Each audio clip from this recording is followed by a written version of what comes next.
Narito na ang PTV Balita ngayon. Mariing pinabulaanan ng Malacanang ang paratang na nililihis lang umano ng administrasyon ang isyu sa PhilHealth kasunod ng pag-aresto kay dating Pangulong Rodrigo Duterte. Paliwanag ni Palace Press Officer at PCO Undersecretary Claire Castro, bago pa man pumutok ang isyu sa ICC, nakausap na ng Malacanang ang PhilHealth para ipaliwanag ang ilang usapin tungkol dito. Dati nang sinabi ng Malacanang na mahalaga na maunawaan ng publiko ang isyu sa PhilHealth at kung papaano ginagamit ang pondo ng bayan. Hindi po ito diversionary tactic.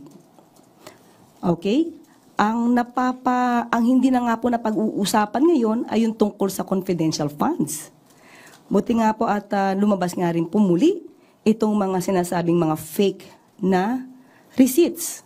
Dahil mukhang makakalimutan na ng mga tao kung nasaan na nga ba yung mga confidential funds na ipinagkatiwala mismo kay Vice President P.P. Sara.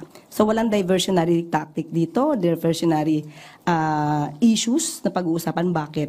Nangyayari lamang po eh. Ito po yung nangyayari. Day by day may nangyayaring news. Binigyang diin ni Pangulong Ferdinand R. Marcos Jr. na walang nananalo sa nuclear war. Kasunod dito ng kanyang pakikipagpulong kay Executive Secretary of the Comprehensive Nuclear Test Ban Treaty Organization, Dr. Robert Floyd. 1996 nang lumagda sa Comprehensive Nuclear Test Ban Treaty ang Pilipinas na nagbabawal sa paggamit ng nuclear weapon test sa anumang panig ng mundo. Ayon sa Pangulo, nananatili ang commitment at posisyon ng Pilipinas na isulong ang kapayapaan at kaligtasan ng lahat.